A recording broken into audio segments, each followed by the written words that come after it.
While technological progress, exponential technological progress, made digital technology incredibly efficient and cheap starting in the 1970s, it took good 2 or 3 decades until this technology diffused through societies. Now, starting in the year 2000, the omnipresence of these technologies basically led to this huge information deluge. We were inundated suddenly in information, and informational overload started to happen. This here, for example, is a graph that the Washington Post produced on basis of some of my research results, and it shows the amount of information that the world can store starting in the 1980s. So if we zoom in here in the 1980s, we can see that most of the information was stored on analog technology. That's the white one here. And digital technology just started to grow.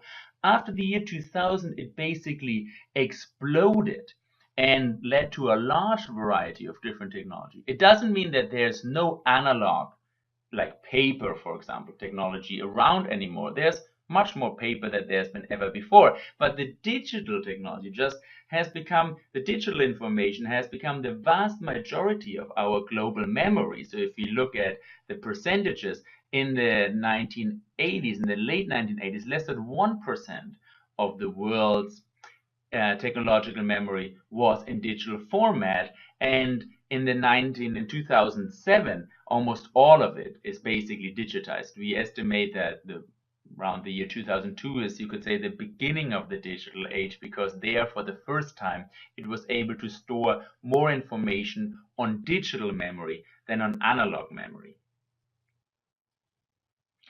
Now, we could look at some analogies that the magazine The Economist produced with some of the same data of mine.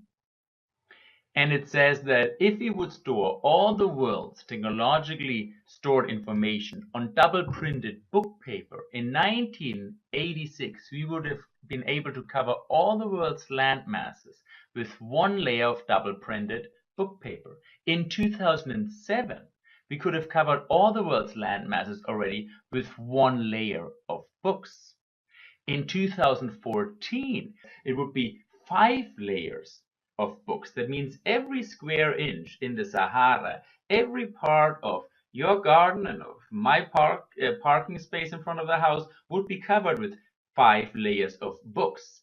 This is about the equivalent of 340 CD-ROMs per person.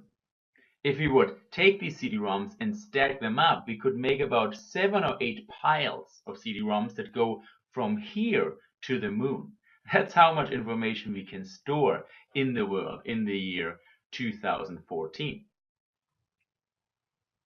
Now, with regard to telecommunications, in the late 1980s, we exchanged about the informational equivalent of roughly 2 newspaper pages per person per day. In the year 2014, we already exchanged the informational equivalent of about 25 to 50 entire newspapers. That's how much information we actively exchange through digital channels per day. That's a whole lot of information.